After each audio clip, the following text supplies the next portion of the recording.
I discovered my wife's secret travel vibe channel dedicated to our best friend. It started with a notification, just a ping on my phone, one of those obscure ones that slides in from an app I barely use, the kind you forget you even have until it demands your attention. I was in the garage, trying to wrestle this stubborn lawnmower into submission, grease under my fingernails and the late afternoon sun beating down on my back. Sarah was inside, probably puttering around in the kitchen, making some fancy organic salad she'd seen on a Pinterest board. We were good, or at least I thought we were. Life had settled into this comfortable rhythm, the kind that lulls you into believing nothing is going to shake the foundations. We had the house in the suburbs, the 2 cars, the vaguely exciting but ultimately stable careers. Mark, our best friend, was practically family. He was the constant, the guy who'd been there through college, through my awkward phase, through Sarah's entire evolution from a wild child to the poised woman I married. He was the godparent to our imaginary kids, the one we'd call if the apocalypse hit. So imagine my surprise when this notification popped up. New video from Wanderlust Whispers, Mediterranean Dreams, Mark's Amalfi Coast Escape. My first thought was, what the hell is Wanderlust Whispers? And my second, more bewildered thought was, Mark's Amalfi Coast Escape. Mark hadn't been anywhere near the Amalfi Coast. He'd been stuck working late nights at the firm, complaining about deadlines, his biggest adventure lately being a new brand of craft beer. I'd seen him just the night before. Same old Mark, same old stories. This felt like a glitch, a prank, something utterly bizarre. I put down the wrench, wiped my hands on a greasy rag, and pulled out my phone. The app I chose was a minimalist wave. I tapped it. It opened to a sleek, modern interface. The video thumbnail was a breathtaking shot of turquoise water crashing against rocky cliffs, a solitary figure silhouetted against a setting sun. The title, again, Mediterranean Dreams, Mark's Amalfi Coast Escape. Below it, the channel name, Wanderlust Whispers. My brow furrowed. I scrolled down looking for a description, any context. Join us as we explore the breathtaking beauty of the Amalfi Coast, inspired by the spirit of adventure, a tribute to those who dare to dream. Vibe channel? Like ASMR, ambient sounds, travel inspiration? Okay, weird, but maybe it was just some generic travel thing Sarah had bookmarked. Except Mark and the Amalfi Coast. It gnawed at me. Sarah loved travel. She had dozens of saved itineraries, digital mood boards filled with places we'd maybe go someday. But this was specific and personal. Hey, before we dive deeper into this whole mess, if any of this is hitting you or if you just want to stick around for the ride, do us a solid. Hit that subscribe button, give this a thumbs up, share it with anyone who might get it, and let me know in the comments what you think is going to happen next, because honestly, I'm still trying to figure that out myself. Your support means everything, especially when I'm laying it all out like this. I walked into the house, the phone still in my hand, the notification glowing accusingly. The air inside was cooler, scented with lemon and something herbal. Sarah was at the kitchen island, chopping basil with practiced precision, her movements fluid and graceful. She looked up, her smile bright and easy. "Hey honey, how's the mower?" Her eyes crinkled at the corners. She always had this way of making even the mundane feel like a highlight. "It's a beast," I said, my voice a little rougher than I intended. I held up my phone. "What's Wanderlust Whispers?" She blinked, a flicker of something. Surprise? Confusion? Crossing her face, so fleeting I almost missed it. Wanderlust Whispers? I don't think I've heard of that. Is it new? Her tone was light, conversational. Too light. I felt a prickle of unease, a tiny tremor beneath the surface of our perfectly manicured life. It sent me a notification about a video, Mark's Amalfi Coast Escape. I watched her closely, looking for any tell, any shift in her posture, the way she held the knife. Her chopping slowed for a beat, then resumed its steady rhythm. "Oh?" she said, her voice still even. "That's odd. Maybe it's an algorithm thing. You know how those apps just start pushing content based on what they think you like?" She offered a small, reassuring smile. It didn't feel reassuring. It felt like a deflection. I walked over to her, leaning against the counter, trying to appear casual, my mind racing. Yeah, maybe, but it was specific. Amalfi Coast, Mark. I let the name hang in the air. She finally stopped chopping, setting the knife down carefully. She turned to face me fully, her expression open, her gaze steady. "Mark? That's weird. He hasn't mentioned Italy? Has he?" Her eyebrows lifted in a show of shared bewilderment. "That's what I thought," I said, my voice quieter now. "I haven't heard a peep. And this channel, it looked like it was made by someone who knew the place. Like personal photos, maybe?" I was pushing, I knew I was. But the seed of suspicion had been planted, and it was already starting to sprout, its tendrils wrapping around my thoughts. "You know how people are with their travel blogs," she said, picking up a tomato, examining it. "It's probably just some generic travel influencer trying to grab attention." She tossed the tomato into a bowl. "Are you making that salad for dinner?" I asked, changing the subject, needing a moment to breathe, to let her answer settle. "Yeah, and I was thinking of grilling some salmon. You okay? You seem a little on edge." She was observing me. I felt it. Her gaze was sharp, but veiled. I forced a laugh. "Just tired. Long day with the mower. And that notification was just weird." I let it go, for now. But the image of that video thumbnail, the impossibly blue water, the silhouetted figure, and the name Mark kept replaying in my head. Later that night, after Sarah had fallen asleep, her breathing soft and even beside me, I couldn't shake it. The unease was a knot in my stomach. I reached for my phone, the screen a harsh blue in the darkness. I typed Wanderlust Whispers into the search bar. It took me a moment to find it, buried beneath a sea of other travel-themed channels. But there it was, the same wave icon. I clicked. The channel page loaded, and my breath caught in my throat. It wasn't just one video. There were dozens, and the titles: Santorini Sunsets, a reflection of true joy; Kyoto Gardens, finding peace in every petal; Bali's mystical beaches, where souls connect. Each one featured stunning cinematography, breathtaking landscapes, and a serene, almost ethereal soundtrack. But it was the descriptions that chilled me, inspired by a spirit of pure adventure and unwavering friendship, a journey mirroring the heart of a kindred soul. And then, the videos themselves. I clicked on one, Swiss Alps Majesty, Reaching New Heights.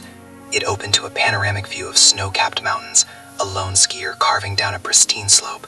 The skier wore a bright red jacket. It was Mark, my Mark, the man who hated the cold, who complained about his knees, who always opted for the scenic drive over the challenging hike. Yet here he was, a blur of determined motion against a backdrop of impossible beauty. The narration, a soft, almost whispered female voice, spoke of courage, of pushing boundaries, of the thrill of the unknown. It was poetic, beautiful, and utterly disorienting. I scrolled back, my fingers fumbling. I clicked on another, Moroccan Souks, a tapestry of life. This one featured a bustling marketplace, vibrant colors, the scent of spices practically emanating from the screen. And there, amidst the throng, was Mark again, his back to the camera, wearing a traditional djellaba, haggling with a vendor. The narration spoke of ancient traditions, of embracing the unfamiliar, of the magic found in shared experiences. It was Sarah's voice. I'd recognize it anywhere. The soft, lilting cadence, the careful pronunciation. It was undeniably her. My heart began to pound, a heavy, thudding drum against my ribs.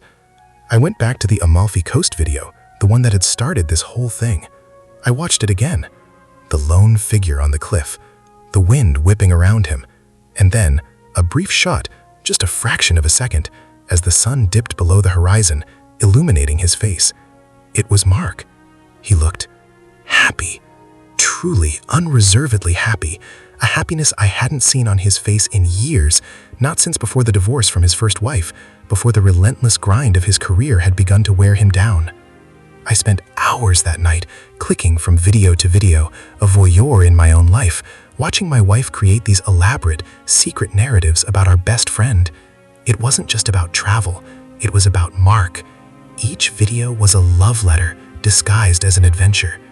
There were shots of him laughing with locals, sharing meals, exploring hidden corners of the world, and Sarah's narration, woven through it all, was filled with admiration, with a deep, almost aching affection. She spoke of his resilience, his quiet strength, his ability to find beauty in the mundane. She painted a picture of a man who was everything I wasn't, or at least everything she seemed to want him to be. There were moments, fleeting glimpses, where I could see a shared intimacy, a connection that went beyond friendship. A shared glance, a gentle touch on his arm as he pointed something out, a quiet moment of shared laughter that resonated with a deeper meaning. It was a betrayal so subtle, so insidious, that it had been hiding in plain sight, disguised as innocent appreciation for a dear friend. She wasn't just creating travel videos, she was creating a fantasy, a perfect world where she and Mark were the protagonists, exploring life's greatest adventures together, and I was nowhere in sight. The guilt was a cold wave washing over me, not for what I had done, but for what I had not seen. How could I have been so blind? We shared everything, or so I thought. Our lives were intertwined, our friends were mutual, our routines were synchronized. And yet, she had this entire other life, this secret world, dedicated to another man, our best friend. The anger began to simmer then, a slow burn that intensified with each click of the mouse. How dare she? How dare she build this elaborate deception? Was it all a game? A twisted form of rebellion? Or was it something more? The questions clawed at me, tearing at the edges of my sanity. I felt a profound sense of isolation, as if I were watching a movie of my own life, and I was the only one who hadn't read the script. I scrolled back to the very first video I'd watched, the Amalfi Coast one. I zoomed in on Mark's face in that brief, sun-drenched moment. He looked free, unburdened. And Sarah's voice in that video spoke of a kindred spirit finding their true north. My blood ran cold. The sun was starting to rise, painting the bedroom in soft hues of orange and pink when I finally closed the app. My eyes burned, my head throbbed, and my heart felt like a lead weight in my chest. Sarah stirred beside me, mumbling something in her sleep. I lay there rigid, the phone cool against my clammy palm. The betrayal was a physical ache, a phantom limb that felt like it had been ripped away. I looked at her, her face peaceful in sleep, the woman I had loved, the woman I had built a life with. And I saw her through a new lens, a lens of suspicion and doubt. Was any of it real? Our laughter, our shared dreams, the life we had carefully constructed? Or was it all a carefully crafted facade, a stage for her secret devotion to another man? The thought was unbearable. I slipped out of bed, my movements silent, a ghost in my own home. I walked into the living room, the faint light of dawn doing little to dispel the darkness that had settled over my soul. I sat on the couch, the plush fabric feeling foreign beneath me, and stared at the blank television screen, my mind a battlefield of conflicting emotions. Guilt warred with anger, confusion with a desperate, aching need for an explanation. I had stumbled into a secret world, a world of whispered adoration and hidden desires, and now I had to confront the woman who had built it. The sun was climbing higher, illuminating the dust motes dancing in the quiet air, and I knew with a certainty that chilled me to the bone that nothing would ever be the same again. The silence of the house was deafening, broken only by the frantic rhythm of my own heart. I had discovered her secret, and now I had to face the consequences. But how? How do you confront someone with a truth they've so meticulously hidden? A truth that shatters everything you thought you knew. The cliffhanger wasn't just the discovery, it was the terrifying, looming question of what came next. The next morning felt like an eternity. I watched Sarah move through the kitchen, her movements as precise and graceful as ever, humming softly as she made coffee. Each action, each glance, was now tainted with the knowledge I possessed. The scent of brewing coffee, once a comforting anger, now felt like a perfumed veil over something rotten. I sat at the table, staring into my mug, the heat doing little to thaw the ice in my veins. "Sarah," I began, my voice barely a whisper. I stopped. What was I going to say? Did you have a good day yesterday?" It was a pathetic question, a pathetic attempt to gauge her mood, to find some crack in her composure. She sat down across from me, stirring her own coffee. "It was fine, productive, the usual." She paused, then added, "Mark called later. He was stressed about that Henderson proposal. Sounded awful." My grip tightened on the mug. Did you talk about anything else?" I asked, my gaze finally meeting hers. Her eyes were a clear, bright blue, the same eyes I'd fallen in love with, but now they seemed to hold a hidden depth, an unspoken language I was only just beginning to decipher. She tilted her head slightly, a faint frown creasing her brow. "Like what? He was mostly venting about work. Why? You think he's hiding something from me too?" She gave a small, almost playful laugh. It was the kind of laugh that normally eased my own tensions, but now it grated on my nerves. No, I said quickly, forcing a casual tone. "Just, you know how you guys are, always sharing every little detail of your lives." The lie felt heavy on my tongue. Every little detail. Except for the ones she broadcast to the world, narrated by her own voice, starring our best friend. We ate breakfast in a strained silence. The usual morning banter was absent, replaced by the clinking of silverware and the hum of the refrigerator. I watched her, trying to find any sign, any tremor that betrayed the woman I thought I knew. She ate her toast methodically, her attention seemingly focused on the task at hand. But I wondered, as she chewed, if her mind was miles away, perhaps on a sun-drenched beach or in a bustling marketplace, with him. After breakfast, she started clearing the table. "I'm heading to the gym this morning," she said, stacking the plates. "Then I have that lunch meeting with Emily about the charity gala. What are your plans for today?" The question hung in the air, loaded with unspoken accusations. My plans. My plans were to confront her. My plans were to tear down the beautiful, elaborate lie she had constructed. But the how, the when, the sheer terrifying reality of it still held me captive. I think I'll just stay home today," I said, my voice flat. "Catch up on some things." She paused, a plate in her hand, and looked at me, a flicker of concern in her eyes. "You still seem a bit off. Are you sure you're all right? You barely slept." "I'll be fine," I said, trying to inject some conviction into my voice. "Just a rough night." I watched her go, her departure leaving a void in the kitchen, a void filled with my own suffocating thoughts. The rest of the morning was a blur of pacing, of replaying fragments of those videos in my head, of wrestling with the conflicting emotions tearing me apart.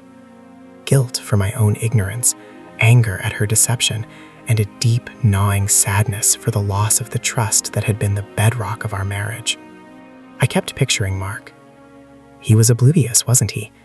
He was living his life, probably complaining about his boss, meeting his deadlines, completely unaware of the elaborate cinematic universe Sarah had created for him. Or was he? The thought sent a fresh jolt of panic through me. Could he be involved? Was this some twisted, shared fantasy? No, that was too much. Mark was my friend. He wouldn't do that. He couldn't do that.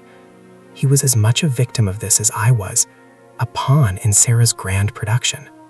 Around noon, my phone buzzed. It was a text from Mark. "Hey man, you free for a quick beer after work? Need to vent about this proposal. It's a nightmare." My hands trembled as I stared at the message. A beer. With Mark, the man who was apparently the subject of my wife's clandestine romantic documentaries. The irony was almost too much to bear. I typed back, "Yeah, sure, where and when?" I felt a perverse sense of anticipation, a morbid curiosity to see him, to look him in the eye and wonder if he knew. I spent the afternoon in a state of suspended animation, the hours crawling by. I tried to busy myself, tidying up, sorting through old papers, anything to keep my mind from spiraling further. But Sarah's voice, her whispered adoration for Mark, echoed in the quiet corners of the house. I found myself looking at our wedding photos, the smiling faces of Sarah and me, and then at a framed picture of the three of us, taken at a summer barbecue a few years back. Mark was laughing, his arms slung casually around my shoulders. Sarah was beaming, her head tilted towards Mark. A pang of something sharp, something akin to jealousy shot through me. Had she always felt this way? Had I always been the oblivious third wheel in a narrative that had been playing out for years? As the afternoon wore on, a plan began to solidify in my mind. I couldn't go into this blind. I needed more information, more concrete evidence than just the videos. I needed to see the source. I needed to see her, the architect of this elaborate deception. At exactly 5:03 p.m., I received another text from Mark. "Same place as always? 6 p.m.? Sounds good," I replied. I watched Sarah's car pull out of the driveway at precisely 5:45 p.m. She was on her way to her lunch meeting that had somehow stretched into the late afternoon. A convenient excuse. Or was it? I debated confronting her right then as she was leaving, but the words wouldn't come. I was a coward. I needed time to prepare, to steel myself for the emotional onslaught that was inevitable. As soon as her car disappeared down the street, I was on my feet. I walked into our bedroom, my heart hammering against my ribs. I went to her desk, the one with the antique mahogany finish that she loved so much. I opened the top drawer. It was filled with stationery, pens, and a small leather-bound journal. I hesitated for a moment, the invasion of her privacy feeling like a violation, but the need to know, to understand the depth of this betrayal, overruled my scruples. I opened the journal. The first few pages were filled with mundane entries, grocery lists, to-do lists, notes about upcoming social events. Then the tone began to shift. The handwriting, always neat and flowing, became more erratic, more passionate, as if she were pouring her soul onto the page. I found entries that mirrored the themes of the videos, descriptions of places tinged with a longing that went beyond mere wanderlust.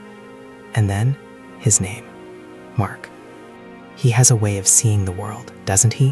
one entry read. "Like he's always on the cusp of something extraordinary. I wish I could bottle that light, that spark, and keep it for myself." Another, "Saw him today, just talking about that stupid proposal. He looked so tired, so burdened. I wanted to reach out, to tell him it would be okay, to remind him of the joy he finds in the simple things. But I just smiled, and he smiled back, and it felt like a wall between us, miles high." My stomach twisted. A wall between us. She felt a wall between us. While she was creating these vibrant, adventurous narratives for him, she was feeling isolated from me. The realization was like a punch to the gut. This wasn't just about fantasy. It was about a profound dissatisfaction with her reality, with our reality. I flipped through more pages, my hands shaking. There were sketches, too. Quick, impressionistic drawings of landscapes, of people, and of Mark's profile, captured with an artist's eye. The entries grew more personal, more intimate. She spoke of his kindness, his unwavering loyalty, his quiet strength. She described him as her safe harbor, her unseen anchor. It wasn't just admiration. It was love. A deep, consuming love that had been growing in the shadows, unseen and unacknowledged by me. Then I found it. An entry dated just a few weeks ago. Tonight I watched him on the screen, so alive, so free, in that moment by the cliffs. It felt more real than anything in my own life. Sometimes I wonder if he sees me, truly sees me, the way I see him. If he feels this pull, this undeniable connection. It's terrifying and exhilarating all at once. I'm caught between the life I have and the life I dream of, and he is the center of that dream. Caught between the life I have and the life I dream of, the words swam before my eyes. She was actively dreaming of a life with Mark, a life that excluded me. The anger, which had been simmering beneath the surface, now boiled over. It was a white-hot rage, a primal scream trapped in my chest. I slammed the journal shut, the sound echoing in the silent room. How long had this been going on? How long had she been nurturing these feelings, these fantasies, while I remained blissfully, stupidly ignorant? I felt a desperate urge to run, to escape this suffocating reality. But where would I go? This was my home. These were the walls that held the wreckage of my marriage. I looked at the framed picture of the three of us again. Mark's laughter, Sarah's beaming smile. Suddenly, it all made sense. The shared jokes, the late-night calls, the easy camaraderie. It wasn't just friendship, it was a shared secret, a hidden language that I had never been privy to. I grabbed my keys, the journal still clutched in my hand. I had to see Mark. I had to hear it from him. Was he aware? Was he complicit? Or was he just as much of a victim as I was? The thought of confronting him, my best friend, the man I had trusted implicitly, was almost unbearable. But I needed answers. I needed to understand the full scope of this betrayal. I drove to the bar, my knuckles white on the steering wheel. The familiar neon sign, the rusty mug, loomed ahead, a beacon of my former life. I parked the car and got out, the cool evening air doing nothing to calm the turmoil within me. As I walked towards the entrance, I saw him through the window, sitting at our usual booth, his back to me. He was already nursing a beer, his shoulders slumped. He looked exactly as he did in my imagination, tired, burdened, lost in his own world. I took a deep breath and pushed open the door. The familiar scent of stale beer and fried food hit me, but tonight it felt different. It felt like the smell of deception. I walked towards the booth, my footsteps unnaturally loud on the worn linoleum floor. Mark looked up as I approached, a flicker of surprise, then a weary smile spreading across his face. "Hey man," he said, his voice thick with exhaustion. "You made it. Grab a seat. This Henderson thing is killing me." He gestured to the empty seat opposite him. I slid into the booth, my eyes locked on his. The journal felt heavy in my pocket. I could feel his gaze on me, questioning my silence, my tense demeanor. "You okay?" he asked, his brow furrowed. "You look like you've seen a ghost." I leaned forward, my voice low and steady, the rage finally finding an outlet, a chilling calm that preceded the storm. "Mark," I began, my gaze unwavering. "I found something about Sarah." I pulled the journal from my pocket and slid it across the table, the worn leather landing with a soft thud between us. "You might want to take a look." His eyes widened as he picked it up, his expression shifting from weary resignation to utter confusion. He opened it, his fingers tracing the familiar handwriting. His lips parted, and then, as he started to read, his face drained of all color. His eyes darted back and forth across the pages, his breathing becoming shallow and rapid. He looked up at me, his face a mask of shock and horror, the words he was about to speak, whatever they were, dying on his lips. The silence in the bar, once a comforting backdrop, now pressed in on us, heavy and suffocating, as if the entire world was holding its breath, waiting for the inevitable implosion. He stared at the journal, then at me, his eyes wide and pleading, but I saw no guilt in them, only a profound, devastating surprise. What is this?" he stammered, his voice barely a whisper. He ran a hand through his already disheveled hair. I don't understand." "You don't understand?" My voice was dangerously quiet, laced with a sarcasm so bitter it tasted like poison. "You don't understand that your best friend's wife has been chronicling her obsessive, delusional infatuation with you for years? You don't understand that she's built an entire secret life around the fantasy of you? You don't understand that she sees you as her safe harbor, her unseen anchor, her dream?" I watched his face contort, the color draining even further. He looked like he had been physically struck. "No, man, no," he said, his voice trembling. He shook his head violently as if trying to dislodge the information from his brain. That's insane. Sarah, I know she admires me. We're close, but this is not real."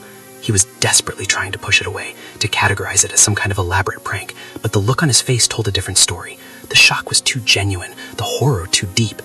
"Oh, it's real, Mark," I said, my voice rising now, the calm veneer cracking. "She thinks it's real. She's been living it. And you were the unknowing star of her little cinematic masterpiece. Did you know about the videos, Mark? Did you know she was filming herself, talking about you like you were some kind of mythical god, while I was at home, blissfully ignorant, thinking she was just having a productive day?" The accusation hung in the air, heavy and suffocating. He flinched. "Videos? What videos?" His eyes darted from the journal to me, a new layer of panic setting in. I haven't seen Sarah in weeks? Not since that work thing. She's been busy. You know how she gets when she's stressed with work and the callow planning." "Busy?" I laughed, a harsh, broken sound. "She was busy creating an entire alternate reality where you were the leading man. She was busy pouring her heart out onto paper, dreaming of a life with you.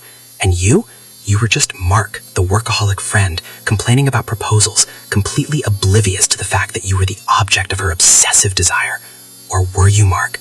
Were you really that oblivious? Did you ever sense anything? Did you ever feel anything?" His eyes met mine, and in them I saw a flicker of something I couldn't quite decipher. Was it fear? Shame? Or was it just the bewildered terror of someone caught in a storm they didn't create? "No," he said, his voice firming slightly, a desperate attempt at clarity. "No, man, never. Sarah she's wonderful. She's your wife. She's my friend. But no, not like this. I swear, I wouldn't. I couldn't." He was pleading now, his gaze earnest. "I've been so caught up in my own crap. This Henderson deal, it's been all-consuming. I thought she was just being supportive, you know? That's what friends do. That's what you guys do. You lean on each other." He reached out, his hand hovering over the journal, then retracting as if burned. I can't believe this. I feel sick." He pushed his barely touched beer away. "I always thought, you two seem so solid, perfect even. I always felt like I was on the outside looking in sometimes, with you two. You had that thing, that deep connection. I figured that was yours." He looked at me, his eyes brimming with unshed tears. "And I never, ever wanted to be the reason for any of that changing." I swear to God, man, I never crossed a line. Not even close. The raw sincerity in his voice, the genuine distress etched on his face, chipped away at my rage, leaving behind a hollow, aching emptiness. I had come here for a confession, for an admission of guilt, for some clear-cut villain to rail against. But all I saw was a man as blindsided as I was, caught in the same devastating web of Sarah's creation. He was just another pawn, another unwitting participant in her elaborate internal theater. "So she just made all of this up?" I asked, my voice flat, devoid of emotion now. The fight had drained out of me, leaving only the cold, hard truth. The adventures, the markets, the cliffs, all in her head, and I was the fool who just went along with it? I accepted the edited version, the sanitized version, while she was living the full, uncensored director's cut? Mark shook his head slowly, his gaze fixed on the journal. "I don't know, man. I don't know what to say. This is beyond anything I could have imagined. Sarah, she always seemed so grounded, so happy. But maybe she wasn't. Maybe she was trying to find something she felt was missing." He looked up at me, his eyes filled with a profound sadness. "And I'm so sorry that you're the one who has to deal with all of this. I'm so sorry that this is your reality now."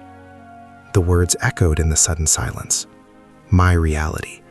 The life I thought I had, the woman I thought I knew, the friendship I cherished, all of it was now irrevocably shattered. There was no going back, no undoing what Sarah had done, no unseeing what I had discovered. The cinematic fantasies she had woven were now a brutal, heartbreaking reality. I stood up, the movement slow and heavy. The journal lay forgotten on the table between us.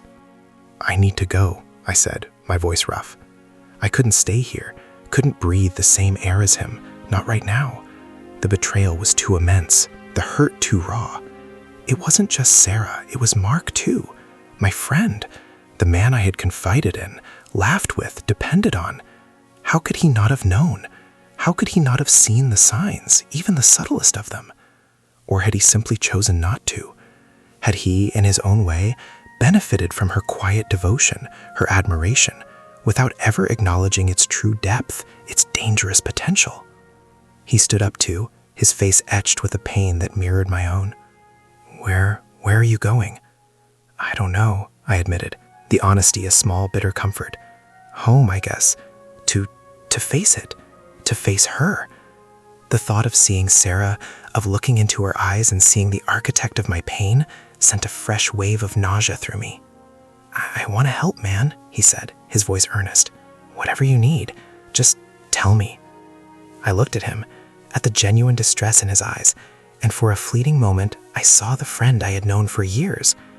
But the image was overlaid with the words from the journal, the whispered affections, the longing glances that were never meant for me. "There's nothing you can do, Mark," I said, my voice devoid of any warmth. "This is between me and Sarah. This is the end of something, of everything, maybe." I turned and walked away, leaving him standing there in the dim light of the bar, the journal a silent testament to the devastation. The night air was cold against my skin, but it did nothing to cool the inferno raging inside me. I got into my car, the familiar interior now feeling alien, tainted. The drive home was a blur of headlights and the thumping of my own heart. Each mile was a step closer to the confrontation, to the final unraveling of our lives. As I pulled into the driveway, the house stood dark and silent, a stark contrast to the storm within me. I walked through the front door, the silence of the house amplifying the chaos in my head. Every object, every piece of furniture held a memory, a shared history now recolored by betrayal. I walked into the bedroom, the air thick with her presence, with the ghost of our life together.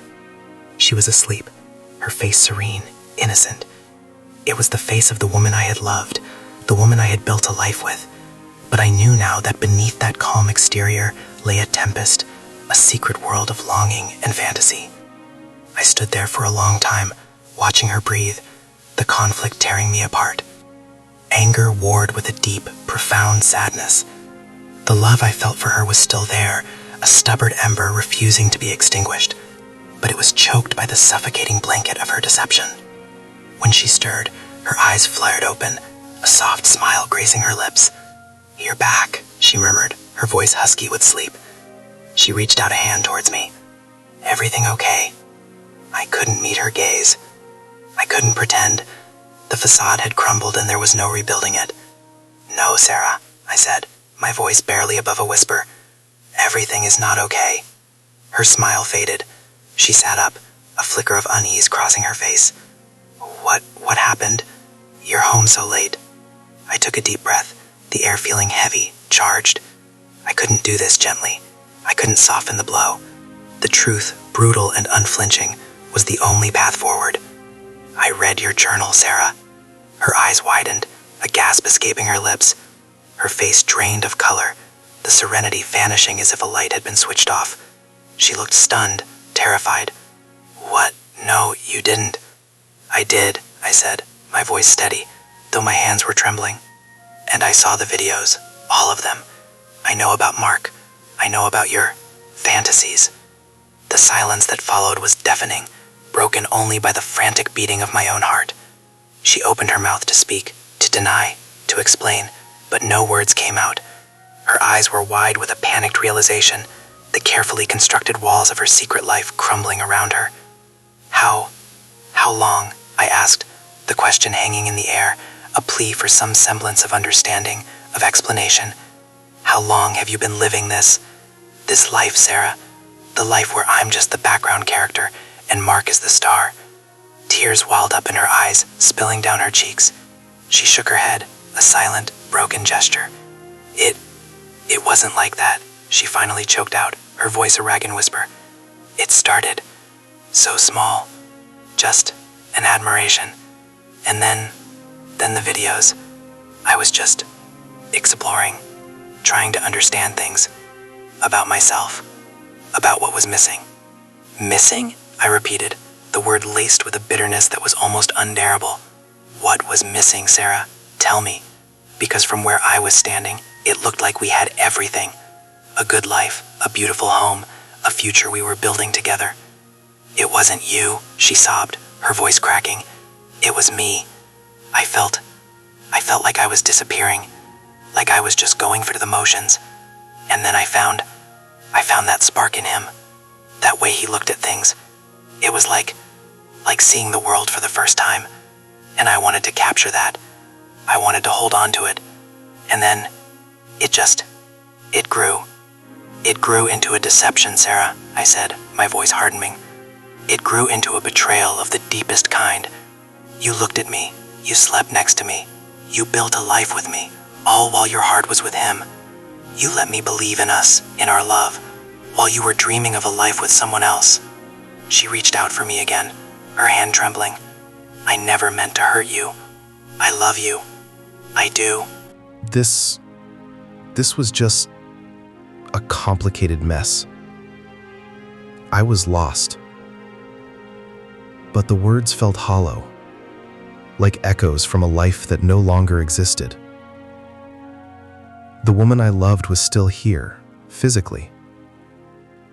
But the essence of her, the trust, the shared reality, had been annihilated. There was no going back from this. No amount of tears, no explanation, could mend the irreparable damage. I looked at her, at the brokenness in her eyes, and a profound, chilling certainty settled over me. This wasn't a story with a happy ending. This wasn't a problem to be solved. This was the end of an era. The brutal, heartbreaking conclusion to a chapter I never saw coming. The cinematic fantasies had dissolved, leaving behind the stark, unforgiving reality of shattered lives and broken hearts. I had survived her dream. And now I had to find a way to live in the wreckage it left behind. The silence in the room was a heavy shroud.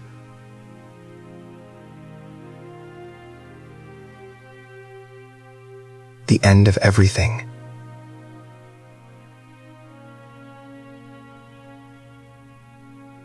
The quiet beginning.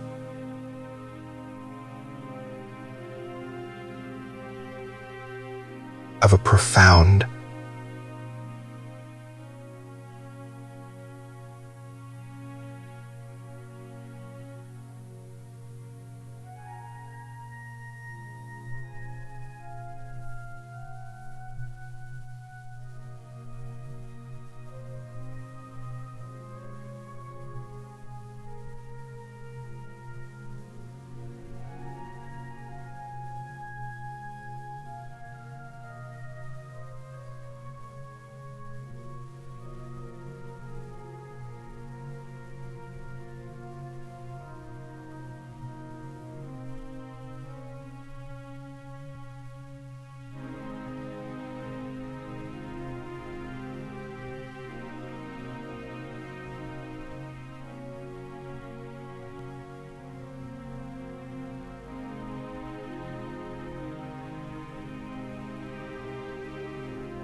They're all the